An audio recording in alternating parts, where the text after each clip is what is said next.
Baik, ketemu lagi dengan Bu Dela di kelas Sistem Informasi Manajemen.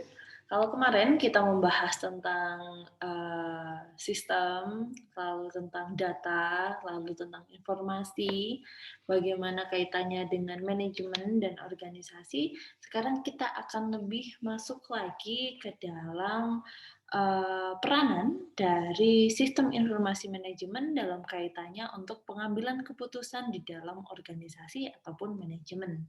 Oke. Nah, jadi dalam manajemen, pengambilan keputusan atau decision making ini memegang peranan yang sangat penting karena keputusan yang diambil oleh manajer merupakan hasil pemikiran akhir yang harus dilaksanakan oleh bawahannya atau mereka yang bersangkutan dengan organisasi yang dia pimpin. Penting karena menyangkut semua aspek manajemen.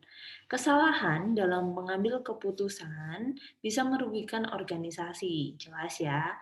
Mulai dari kerugian, entah itu kerugian secara citra perusahaan maupun juga kerugian secara finansial. Tergantung dari besar atau kecilnya masalah dan gaya kepemimpinan yang dianut oleh si manajer. Yang jelas, pengambilan keputusan ini tidak bisa dilakukan secara sembarangan. Ya. Nah, we will talking about choice dan kaitannya dengan decision making.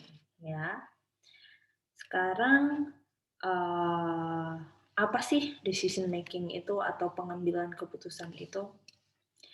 Jadi, decision making atau pengambilan keputusan merupakan proses pemikiran. Jadi di sini itu ada proses pemikiran karena yang namanya pengambilan keputusan itu tidak bisa dilakukan secara spontan. Harus dilakukan proses untuk dipikirkan secara langsung dulu. Seperti itu ya. Dalam rangka memecahkan suatu masalah, memecahkan masalah. Untuk memperoleh akhir hasil akhir yang harus dilaksanakan oleh bawahan dari manajemen itu sendiri.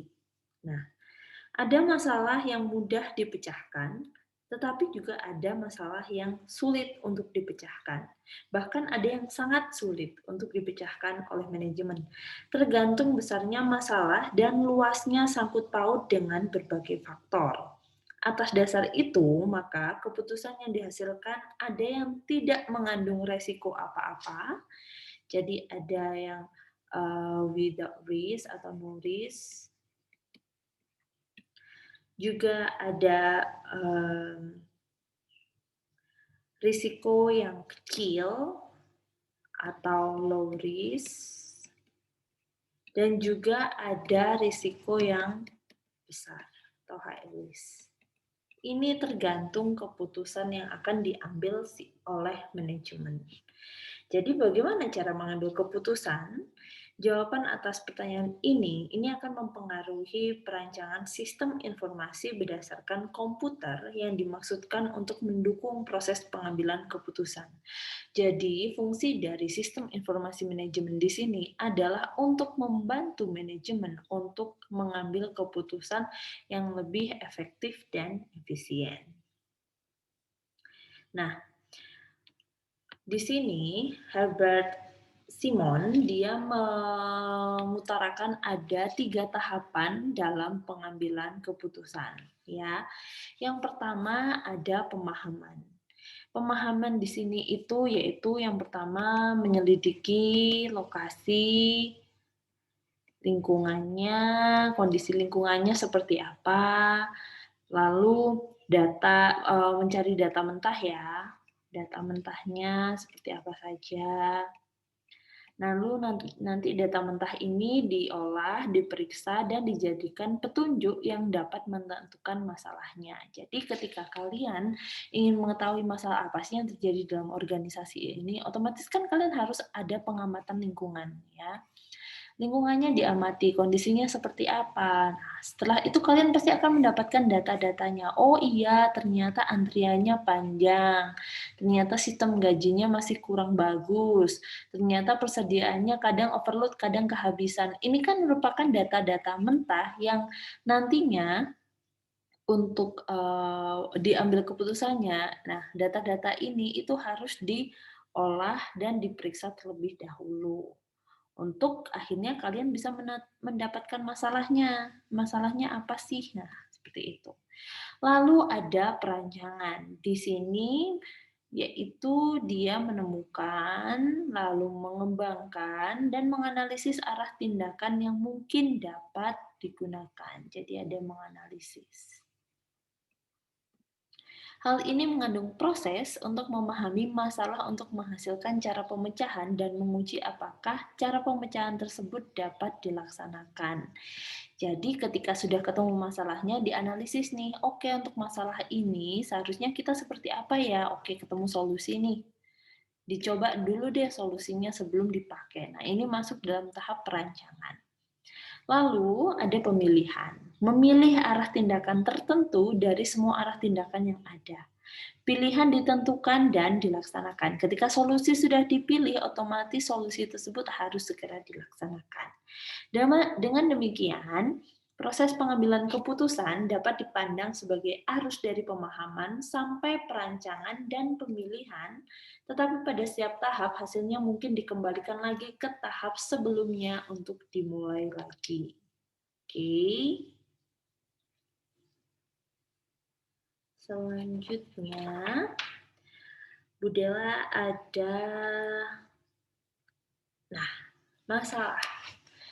Otomatis harus ada masalah dulu sebelum kita mengambil keputusan. Adanya keputusan, pengambilan keputusan decision making, itu kan harus ada masalah dulu. Tidak mungkin tidak ada masalah, lalu kita pastikan keputusan apa yang akan kita lakukan, kan nggak mungkin. Jadi, pada hakikatnya, kegiatan pembuatan keputusan itu pasti dilatar belakangi oleh adanya suatu masalah. Nah, atau problem dalam usaha atau organisasi dan kaitannya untuk mencapai tujuan tertentu. Pembuatan keputusan ini bertujuan untuk mengatasi mengatasi atau memecahkan masalah. Itu adalah decision making. Sehingga dalam kaitannya untuk pencapaian tujuan yang dimaksud, itu dapat dilakukan secara baik dan efektif. Selain itu, pembuatan keputusan dipandang sebagai usaha untuk mencari jalan keluar dari suatu masalah yang terjadi, atau ada jalan keluar. Di lain pihak, masalah atau problem yang dimaksud itu dapat dibagi dalam 3 golongan besar ya. Ada 1, ada 2, dan ada 3. Yang pertama ada masalah korektif. Nah, masalah korektif ini adalah masalah yang timbul karena adanya penyimpangan dari apa yang direncanakan. Masalah ini banyak terjadi dalam kegiatan pelaksanaan suatu rencana sehingga pembuatan keputusan dilakukan untuk memperbaiki, ya, korektif itu untuk memperbaiki atau meluruskan penyimpangan yang terjadi atau memperbaiki rencana bila rencana tersebut keliru. Masalah yang kedua yaitu ada masalah progresif. Di sini adalah suatu masalah yang terjadi akibat adanya keinginan untuk memperbaiki atau meningkatkan, ya. Kalau korektif tadi memperbaiki, kalau progresif adalah untuk meningkatkan suatu prestasi atau kinerja ataupun hasil dari masa lalu. Nah, misal nih untuk progresif, suatu perusahaan ingin memperbesar atau memperluas market share-nya, ya kan? Atau suatu pabrik mobil ingin memproduksi kendaraan yang lebih irit bahan bakar. Masalah yang dihadapi dalam kondisi ini adalah masalah progresif ya. Karena apa? Anggap aja perusahaan mobil nih sudah mengeluarkan mobil. Dia pengen ngeluarin dulu awalnya dia ngeluarin mobil dengan 1300 cc. Oke, pengen yang lebih gede lagi akhirnya perusahaan ini mengeluarkan mobil dengan 2500 cc. Tetapi setelah diluncurkan ternyata bahan bakar yang 2500 cc ini lebih boros jelas. Lalu dikeluarkan teknologi mungkin apa sih yang ekonomik mode gitu kan ya. Nah, itu kan masalah progresif. Jadi ingin meningkatkan apa yang sudah ada seperti itu. Lalu ada masalah kreatif. Di sini merupakan masalah yang muncul karena adanya keinginan untuk menciptakan sesuatu yang baru. Baru. Hal ini dapat dicontohkan pada sebuah pabrik mobil yang ingin menciptakan kendaraan dengan energi tenaga matahari. Kalau sekarang sudah ada energi listrik kan ya. Jadi mungkin ada suatu waktu mobil dengan tenaga surya mungkin. Nah, itu kan juga masuk dalam masalah kreatif. Seperti itu. Oke, selanjutnya. Nah, ada tipe-tipe keputusan ya. Yang pertama ada program decision dan non-program decision. Nah, pembuatan keputusan ini dapat didefinisikan sebagai penentuan serangkaian kegiatan untuk mencapai hasil yang diinginkan. Ya kan? Pembuatan keputusan ini tidak hanya dilakukan oleh manajer puncak, tetapi juga manajer menengah dan juga lini pertama. Kalau kalian ingat kan ada piramida terbaik ya. Jadi yang menentukan keputusan ini bukan hanya manajer puncak saja, tapi lini menengah juga mempunyai kewajiban untuk melakukan pengambilan keputusan. Manajer akan membuat tipe-tipe keputusan yang berbeda sesuai perbedaan kondisi dan situasi yang ada. Salah satu metode pengklasifikasian keputusan yang banyak digunakan adalah menentukan apakah keputusan itu terprogram atau tidak terprogram. Ya. Nah, keputusan yang diprogram atau program decision adalah keputusan yang dibuat menurut kebiasaan atau terjadi berulang-ulang, terus aturan, terus prosedur. Nah, ini adalah keputusan yang terprogram. Oke. Keputusan ini rutin terjadi. Seperti Bu Della jelaskan tadi, dia berulang-ulang, ya, selalu. Nah, lalu, setiap organisasi mempunyai kebijaksanaan tertulis maupun tidak tertulis yang memudahkan pembuatan keputusan dalam situasi yang berulang dengan membatasi dan menghilangkan alternatif. Misal nih, contoh dari program decision ya. Manajer itu tidak perlu memikirkan penetapan gaji karyawan baru karena organisasi pada umumnya mempunyai skala gaji untuk semua posisi, baik itu manajer dan juga meskipun itu karyawan baru. Jadi penetapan gaji yang sudah sering terjadi itu masuk dalam kriteria program decision atau keputusan yang terprogram. Nah, masalah rutin itu tidak selalu sederhana. Keputusan yang diprogram juga dapat digunakan dalam penanganan masalah kompleks dan rumit. Bila suatu masalah berulang dan unsur komponen dapat dirumuskan, dianalisis maupun diperkirakan, maka hal itu dapat menjadi calon pembuatan keputusan yang diprogram. Ya, contohnya keputusan tentang besarnya persediaan untuk menjaga musim hari raya mungkin. Nah, itu kan meskipun tidak rutin setiap hari, tapi setidaknya setiap setahun sekali pasti ada yang namanya hari raya kan. Otomatis itu kemungkinan akan menjadi keputusan yang terprogram. Yang kedua ada non-program decision.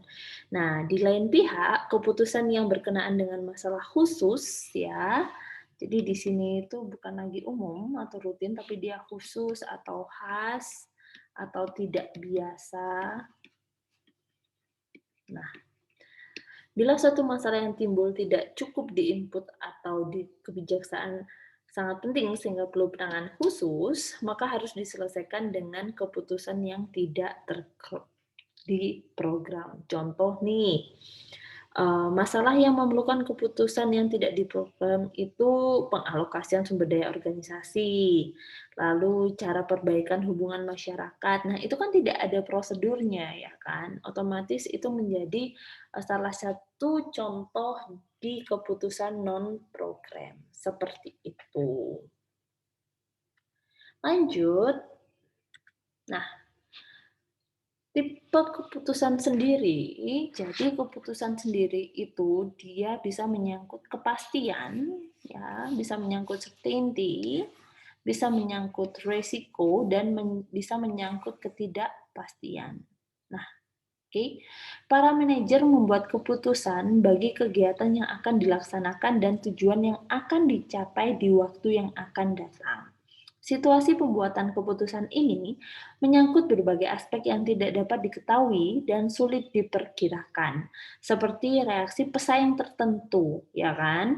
Ketika kita mengeluarkan produk, kan kita nggak tahu nih reaksinya si pesaing kita itu seperti apa. Terus mungkin ada inflasi. Nah, kan ini juga tidak tahu kita seperti apa. Tingkat ketidakpastian dalam berbagai situasi itu pasti akan berbeda. Karena itu, manajer akan menghadapi 3 macam situasi. Oke, yang pertama certainty, risiko, dan uncertainty. Dalam kondisi kepastian atau certainty, para manajer ini mengetahui apa yang akan terjadi di waktu yang akan datang. Karena apa? Dia ada informasi yang cukup. Informasi yang akurat, terpercaya, dan dapat diukur sebagai dasar keputusan. Ya, dalam kasus ini, situasi di waktu yang akan datang dapat diperkirakan dengan pasti. Misal, contoh, kalau pagi ini hujan, informasi cukup dilihat dari berita ternyata sampai nanti malam itu weather itu hujan, terus akurat memang dilihat sangat mendung itu hujan dan terpercaya, otomatis nanti sampai nanti malam hujan pun itu juga pasti kelihatan gitu loh maksudnya. Contoh gampangnya seperti itu. Lalu ada dalam kondisi resiko atau risk. Manajer mengetahui besarnya probabilitas setiap kemungkinan hasil, tetapi informasi lengkap tidak tersedia. Jadi dia mempunyai probability-nya atau kemungkinannya, tetapi informasinya minim. Oke. Sedangkan dalam kondisi ketidakpastian atau uncertainty, manajer ini tidak mengetahui probability, bahkan mungkin tidak mengetahui kemungkinan hasil-hasil. Jadi, uncertainty ini adalah yang paling berbahaya di setiap keputusan. Jadi, seminimal mungkin si manajer ini harus memilih si uncertainty, tetapi harus dia memilih certainty. Seperti itu. Oke. Lanjut, di selanjutnya ada proses pengambilan keputusan. Banyak manajer yang harus membuat suatu keputusan dengan metode pembuatan keputusan informal untuk memberi pedoman bagi manajer. Sebagai contoh, manajer dapat menggantungkan pada tradisi dan membuat keputusan sama seperti dibuat untuk masalah atau kesempatan serupa di waktu lalu. Mereka juga dapat menarik wewenangnya dan membuat keputusan berdasarkan nasihat dari manajer atasannya. Ya, manajer dapat menggunakan pemikiran yang disebut a priori, yaitu manajer membuat anggapan bahwa penyelesaian masalah yang paling logis dan jelas adalah yang paling benar. Oke, metode ini berguna dalam berbagai kasus, tetapi dalam kasus lainnya akan mengarahkan manajer untuk membuat keputusan yang salah, ya. Jadi tidak selalu yang memakai logika itu pasti benar. Oleh karena itu, setiap masalah itu harus dianalisis. Oke. Lalu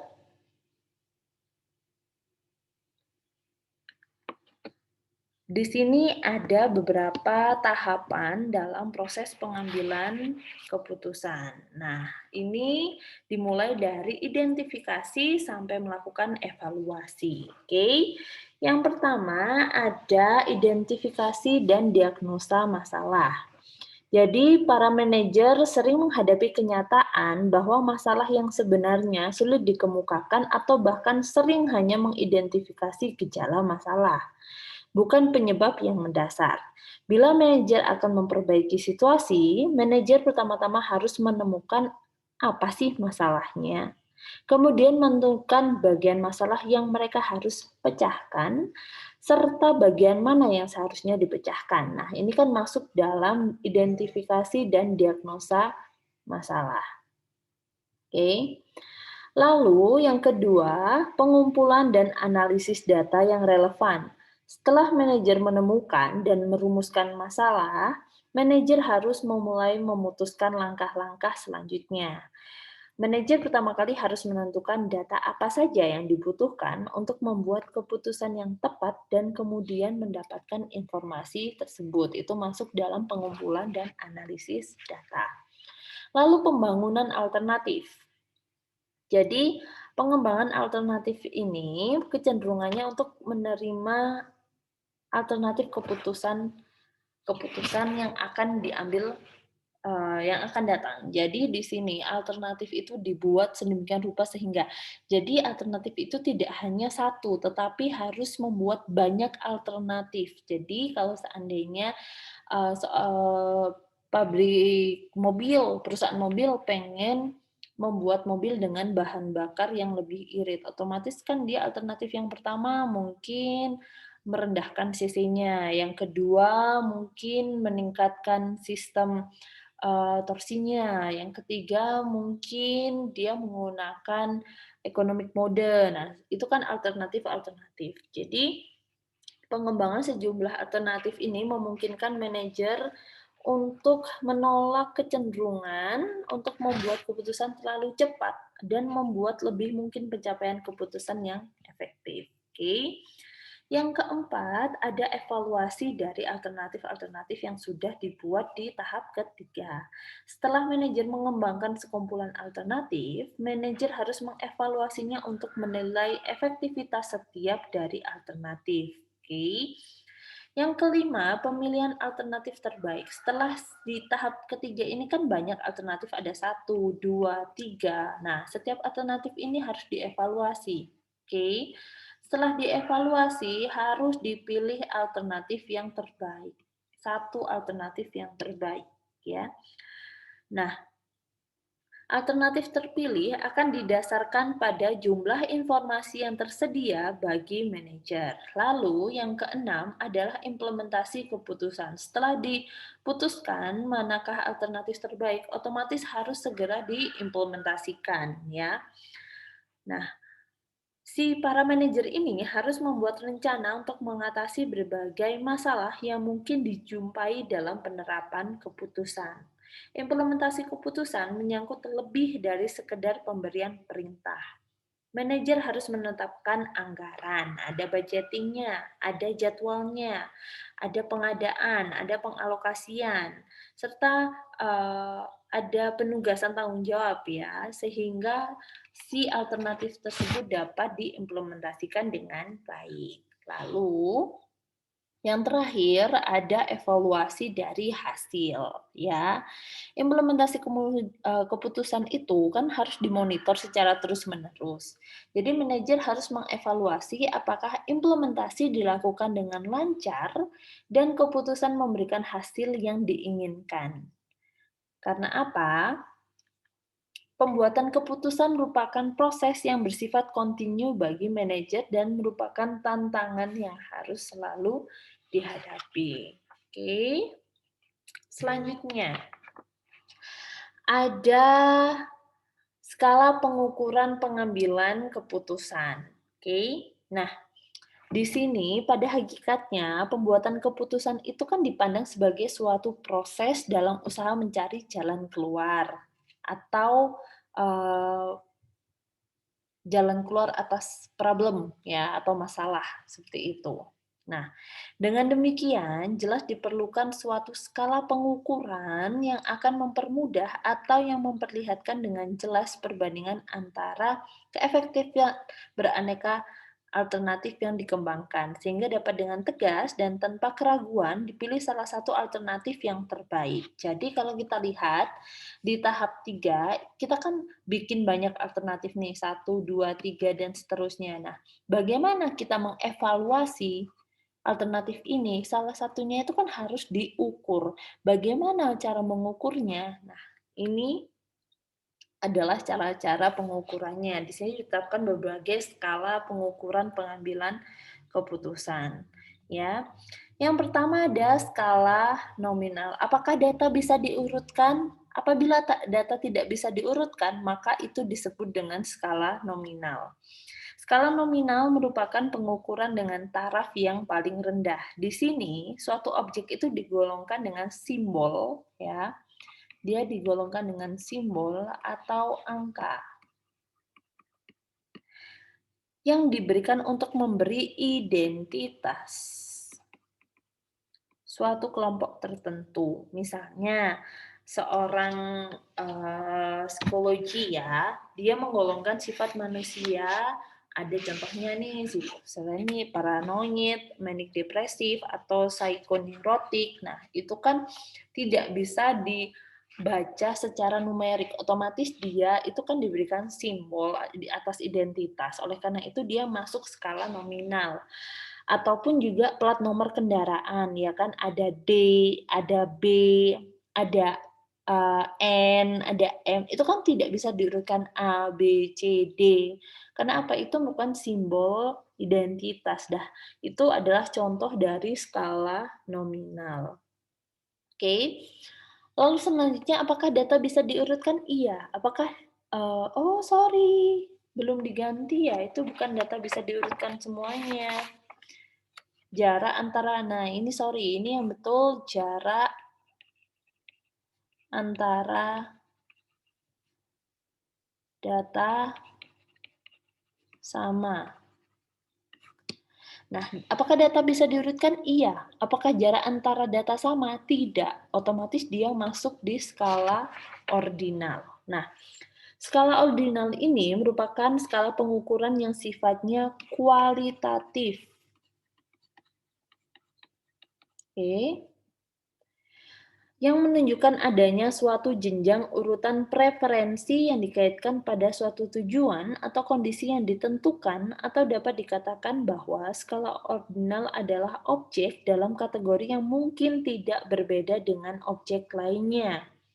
Akan tetapi, masing-masing tersebut tergabung dalam suatu hubungan yang bersifat yang satu lebih dari yang lain, seperti mungkin lebih suka, lebih tinggi, lebih besar, dan lain sebagainya. Misal nih, kota Jakarta lebih megah daripada kota Medan. Nah, itu masuk dalam skala ordinal. Lalu, seseorang lebih menyukai merek mobil Eropa daripada merek mobil Jepang. Nah, itu masuk dalam skala ordinal. Oke. Akan tetapi, dalam hal ini tidak dapat perbedaan yang bersifat kuantitatif, ya kan? Nah, di sini kesulitan penilaian dalam skala ordinal. Karena tidak adanya ukuran nilai yang membedakan setiap tingkat preferensi. Oke. Lalu ada yang namanya skala interval. Nah, ini terjadi ketika data bisa diurutkan, lalu jarak antara data sama, lalu ini salah ya. Data memiliki nilai nol mutlak. Nah, apakah data bisa diurutkan? Iya. Jarak antara data sama? Iya. Memiliki nilai nol mutlak? Jawabannya tidak, maka dia masuk dalam skala interval. Jadi, skala interval ini merupakan skala yang mempunyai ciri-ciri skala ordinal yang selisih dari tiap-tiap angka atau jenjang preferensi dalam skala tersebut diketahui besarnya dan kemudian pengukurannya dilakukan lebih teliti. Contoh dari skala interval itu adalah pengukuran suhu, ya kan? Pengukuran suhu itu bisa dilakukan dengan Celcius, tetapi juga bisa dilakukan dengan Fahrenheit. Sama-sama menunjukkan ukuran suhu yang sama, tetapi titik derajatnya berbeda. Seperti itu. Itu masuk dalam interval. Misal nih, dalam suatu perusahaan industri, hal ini biasa menyangkut kombinasi pemakaian bahan baku untuk membuat suatu barang dan produk. Misal suatu pabrik kimia memproduksi suatu barang berupa obat-obatan. Nah, di sini produk bisa dihasilkan dari beberapa kombinasi unsur kimia sebagai alternatif yang akan dipilih. Nah, itu masuk dalam skala interval. Yang jelas harus dipilih dengan kombinasi yang memberikan hasil optimal atau dengan biaya termurah. Oke? Nah, bagaimana bisa data itu dapat diurutkan, jarak antar data adalah sama dan juga memiliki nilai nol mutlak, maka itu masuk dalam skala rasio atau skala rasion ya. Skala rasio adalah suatu skala interval yang mempunyai titik nol nyata. Jadi di sini itu secara nyata atau absolut dia mempunyai titik nol ya. Dalam skala rasio, perbandingan dari setiap titik pada unit pengukuran adalah bebas. Skala ini merupakan perbandingan atau rasio yang menunjukkan bahwa ukuran sesuatu adalah sekian kali ukuran lainnya. Jadi mungkin kalau ukuran kotak itu adalah 2 kali 2, otomatis perbandingan apabila dia ada kotak yang lebih besar lagi dengan perbandingan 1:2, otomatis kotak selanjutnya kan 4:4. Nah, ini masuk dalam skala rasion. Contohnya seperti itu. Oke. Lalu ada konsep riset operasi. Ada 7 utama riset operasi dalam proses pengambilan keputusan, ya. Yang pertama ada terpusat pada pembuatan keputusan. Nah, hasil akhir riset operasi harus berupa informasi yang secara langsung membantu manajer mencapai suatu keputusan. Lebih dari itu, usulan riset operasi harus diimplementasikan, ya. Yang kedua, penggunaan metode ilmiah. Riset operasi harus menggunakan pendekatan ilmiah untuk memecahkan masalah. Nah, ini meliputi biasanya ada rumusan masalah, lalu pemahaman perilaku sistem masalah, dan pengembangan berbagai penyelesaian yang mungkin. Lalu ada penggunaan model matematik, ya. Jadi riset operasi ini menyederhanakan unsur masalah kompleks menjadi berbagai persamaan matematik yang digunakan untuk menyusun suatu model. Lalu efektivitas ekonomis. Kegiatan yang disarankan oleh riset operasi harus memberi hasil keuangan yang lebih besar dibandingkan biayanya dalam bentuk penghematan atau penghasilan. Suatu saran yang akan memecahkan masalah tetapi terlalu mahal untuk diimplementasikan maka tidaklah efektif. Lalu bergantung pada komputer, karena kegiatan yang disarankan oleh riset operasi harus memberi hasil keuangan yang lebih besar dibandingkan biayanya. Dalam bentuk penghematan atau penghasilan, suatu saran yang akan memecahkan masalah tetapi terlalu mahal untuk diimplementasikan tidaklah efektif. Lalu ada pendekatan tim. Masalah yang dialamatkan kepada riset operasi sering terlalu kompleks bagi seorang untuk memecahkan sendiri. Berbagai keterampilan dan pengetahuan dari sejumlah spesialis, berbagai disiplin ilmu seperti ahli ekonomi, statistik, psikologi industri dibutuhkan sebagai suatu tim. Jadi, yang namanya riset operasi itu tidak bisa dikerjakan secara sendiri. Otomatis kita membutuhkan tim agar mendapatkan suatu keputusan yang baik. Oke. Yang terakhir ada orientasi sistem. Jadi, riset operasi mempertimbangkan apa yang paling baik bagi organisasi secara keseluruhan, bukan bagi suatu departemen atau divisi. Proses riset operasi sering ditandai dengan kesulitan menghadapi perbedaan kepentingan, tidak hanya antara bagian dan keseluruhan, tetapi juga di antara bagian-bagian sendiri. Oke. Lalu untuk model riset operasi, ya. Jadi ada 7 model riset operasi yang akan Bunda jelaskan di sini. Ada ada sejumlah cara pengelompokan model yang digunakan dalam riset operasi. Pembedaan yang biasa dibuat adalah model normatif dan deskriptif. Model normatif ini menggambarkan apa yang seharusnya dilakukan. Nah, untuk model deskriptif itu menggambarkan segala sesuatu bagaimana adanya ya. Jadi ada beberapa model dan teknik riset operasi. Yang pertama di sini itu ada linear programming ya, atau programasi secara linier. Ini merupakan peralatan riset operasi yang digunakan untuk memecahkan masalah optimasi atau masalah dengan satu jawaban paling baik. Jadi kalau dicari masalah terus dicari keputusan manakah yang paling baik, nah itu masuk memakai model linear programming ya. Jadi model ini tuh banyak digunakan untuk menentukan cara terbaik dari pengalokasian sumber daya yang terbatas untuk mencapai hasil akhir yang diinginkan. Oke. Contohnya, biasanya digunakan untuk masalah transportasi, terus assignment problem, terus capital budgeting, terus pengiklanan. Nah, itu kan mencari metode yang paling baik. Ketika untuk mencari metode paling baik, maka disarankan untuk menggunakan model riset linear programming. Oke. Yang kedua itu ada model riset teori antrean ya.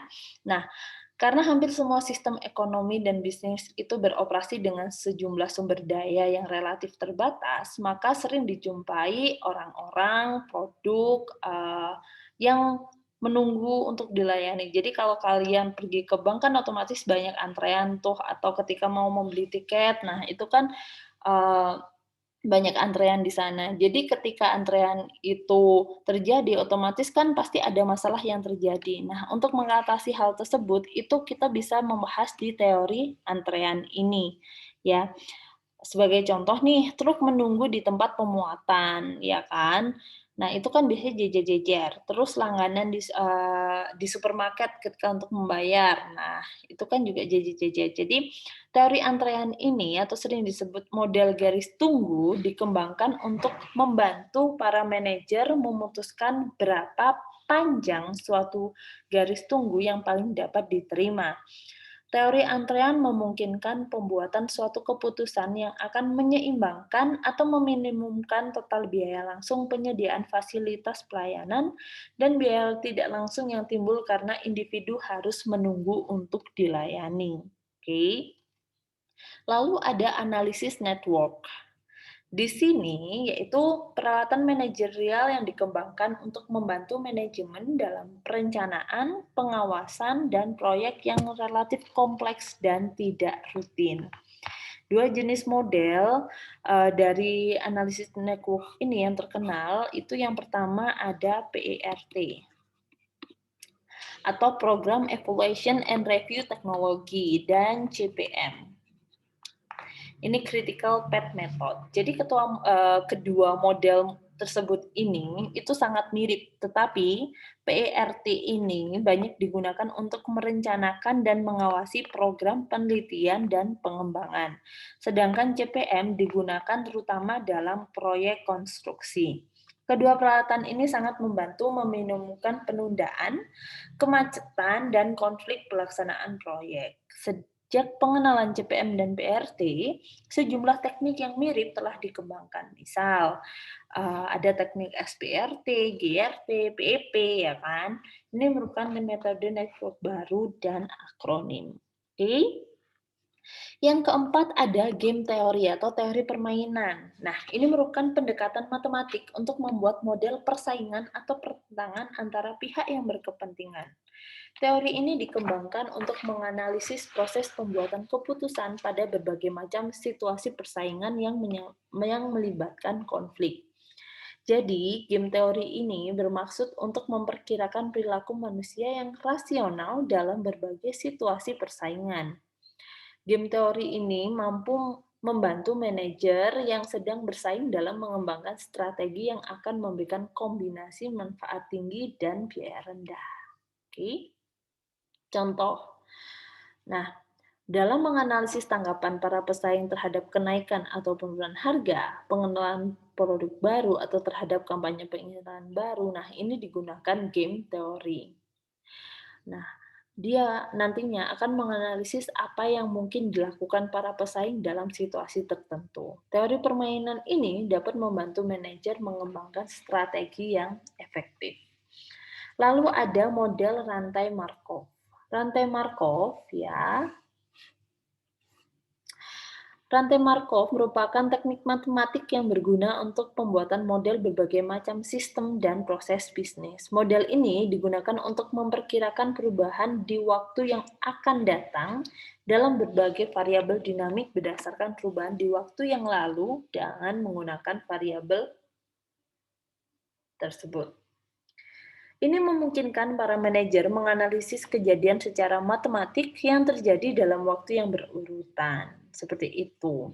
Nah, sebagai suatu peralatan keputusan manajerial, model rantai Markov ini telah diterapkan pada berbagai analisis yang berkenaan dengan perpindahan merek dalam pemasaran, jasa persewaan mobil, pembebanan rekening, perencanaan penjualan, pemilihan mesin, dan lain sebagainya. Oke. Lalu ada dynamic programming. Di sini, para manajer sering dihadapkan pada pembuatan keputusan yang menjangkau beberapa periode waktu. Nah, programasi dinamik atau dynamic programming ini merupakan sekumpulan teknik programasi matematik yang digunakan untuk pembuatan keputusan yang bertingkat atau multi-stage. Suatu masalah keputusan yang bertingkat dipisahkan menjadi serangkaian masalah berurutan, yaitu sub-masalah yang lebih sedikit dan berhubungan untuk penyelesaiannya. Model ini telah diterapkan dalam berbagai masalah bisnis dan industri. Misal, penjadwalan produksi, pengendalian persediaan, analisis network proyek penelitian, lalu pengembangan serta penarikan karyawan. Nah, ini masuk di dynamic programming. Lalu yang terakhir ada simulation atau simulasi. Merupakan kegiatan percobaan dengan suatu model, ya di sini bukan kehidupan yang nyata ya, dalam berbagai cara teratur dan direncanakan. Model simulasi ini bagaimanapun dirancang terutama untuk masalah-masalah yang terlalu kompleks bila digambarkan atau dipecahkan dengan persamaan matematik standar. Model ini mencoba meniru suatu bagian operasi guna mengamati perkembangannya dari waktu ke waktu. Oke, dalam dekade terakhir, simulasi menjadi suatu peralatan pembuatan keputusan yang semakin penting. Karena apa? Simulasi ini dirasa dia yang paling mendekati kenyataan.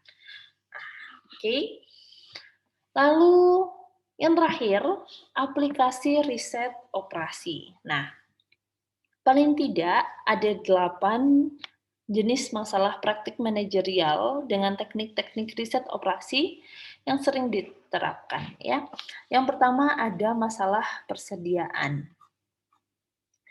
Masalah persediaan ini merupakan salah satu jenis masalah yang paling baik dipecahkan dengan teknik riset operasi karena menyangkut penyeimbangan tujuan-tujuan yang saling bertentangan. Pertentangan tersebut terjadi antara biaya pemesanan dengan biaya penyimpanan produk ya. Kita mempunyai aset untuk membeli produk, tetapi kita tidak mempunyai tempat. Nah, itu kan juga sama aja. Atau mungkin gudang kita besar, tetapi kita tidak mempunyai uang untuk menyetok persediaan. Nah, ini kan juga harus dilakukan riset operasi, seperti itu. Nah, program persediaan ini akan menyeimbangkan kebutuhan untuk memenuhi permintaan langganan atau customer dengan kebutuhan untuk menekan biaya-biaya penyimpanan dan pemesanan.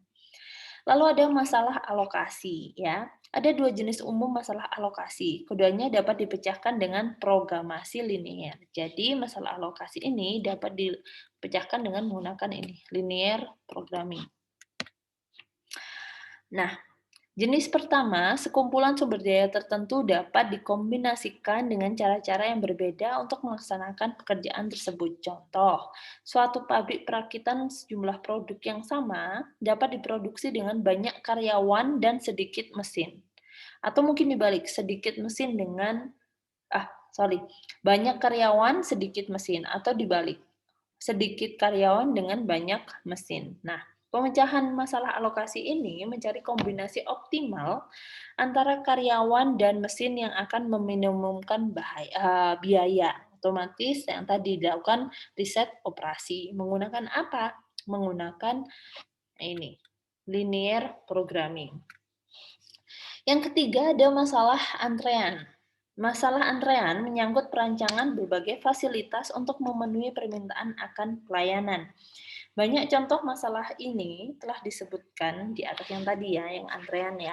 Masalah antrean ini biasanya dipusatkan dengan menggunakan teori antrean. Tapi masalah yang lebih kompleks memerlukan teknik-teknik simulasi. Jadi masalah antrean ini itu dapat diatasi dengan teori antrean. Tetapi apabila dia terlalu kompleks, maka dia dapat menggunakan simulasi seperti itu. Lalu masalah pengurutan. Nah, ini. Masalah pengurutan timbul bila manajer harus memutuskan dalam urutan bagaimana bagian suatu pekerjaan akan dilaksanakan. Sebagai contoh, dalam suatu pabrik perakitan, suatu produk harus melalui beberapa stasiun kerja sebelum diselesaikan. Pada aliran yang direncanakan kurang baik, beberapa stasiun akan menganggur sedangkan stasiun yang lain kelebihan beban. Jadi contoh, ketika ada pabrik perakitan mobil gitu ya, anggap aja di stasiun pemasangan pintu dia kosong, tetapi di stasiun pemasangan mesin dia numpuk. Nah, ini kan pasti ada problem nih, ada masalah. Nah, ini yang harus dilakukan riset operasi, seperti itu. Lalu harus digunakan menggunakan apa? Jadi, masalah pengurutan ini harus diatasi dengan model riset operasi simulasi, seperti itu.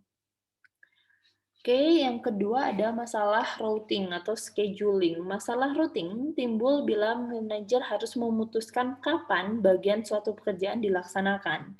Contoh, muatan harus dikirim dari A ke B melalui sejumlah tempat. Nah, jadwal mana yang paling lebih efisien dari segi waktu dan biaya? Demikian juga tenaga penjualan yang harus mengunjungi sejumlah klien atau lokasi tertentu. Atau contoh nih, anggap aja e-hardware ya, e-hardware yang ada di MOG. Nah, dia pengen kirim barang nih. Biasanya kan di routing kan ada jadwal tertentu. Karena apa? Contoh, misal ada dia pengen ngirim ke Saujajar. Ya, ini yang anak Malang aja yang tahu.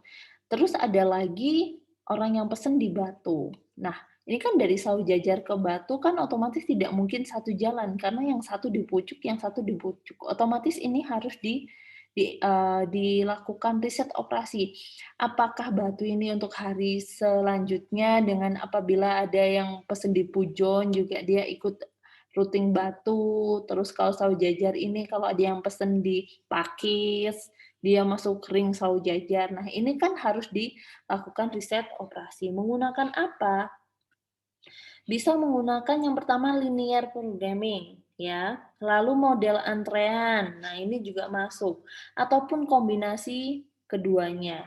Nah, ini untuk mengatasi masalah routing. Oke. Lalu masalah penggantian. Banyak barang mahal organisasi akan menjadi usang atau tidak terpakai. Misalnya mesin dan truk sehingga bisa bila dipertahankan untuk periode waktu yang terlalu lama menjadi tidak efisien, ya. Karena apa? Apabila diganti otomatis dia akan membutuhkan biaya yang cukup besar. Nah, salah satu masalah bagi manajer adalah memutuskan secara tepat kapan barang tersebut harus diganti. Apakah diganti secara uh, individual atau satu persatu ataupun secara bersama-sama. Nah, itu kan juga harus dipikirkan. Lalu ada masalah persaingan. Nah, masalah persaingan ini berkembang bila dua atau lebih organisasi berusaha mencapai tujuan yang saling bertentangan. Seperti organisasi berusaha untuk meningkatkan bagian pasarnya, yang berarti kenaikan bagi organisasi yang satu merupakan penurunan bagi organisasi yang lainnya, ya kan? Nah, ini masuk di masalah persaingan. Ini bisa diatasi dengan menggunakan tadi game teori, menggunakan model riset game teori. Lalu yang terakhir ada masalah pencarian. Nah, Masalah pencarian ini merupakan kesalahan atau ketidaklengkapan informasi dapat mengakibatkan keputusan yang salah dan selanjutnya memerlukan waktu dan biaya untuk memperbaikinya. Sebagai contoh, hampir semua lini produksi pemeriksaan kualitas setiap barang akan selalu mahal. Tetapi bila pemeriksaan tidak cukup, memungkinkan barang rusak akan lolos. Jadi, untuk mengatasi masalah pencarian ini, itu bisa menggunakan model riset operasi, programasi linear atau linear programming. Nah, itu untuk konsep dari pengambilan keputusan pada sistem informasi manajemen. Ya, jadi dijelaskan tentang model dari riset operasi itu apa saja, aplikasinya bagaimana, lalu untuk cara pengukuran dari pengambilan keputusan itu juga menggunakan skala apa. Jadi semoga bisa dapat dipahami. Itu saja untuk kelas hari ini tentang pengambilan keputusan dalam sistem informasi manajemen. Kita ketemu lagi di minggu depan di bahasan yang berbeda, tapi tetap di kelas yang sama sistem informasi manajemen. Kurang lebihnya Budela mohon maaf. Terima kasih atas atensi dan partisipasinya. Budela akhiri, wassalamualaikum warahmatullahi wabarakatuh.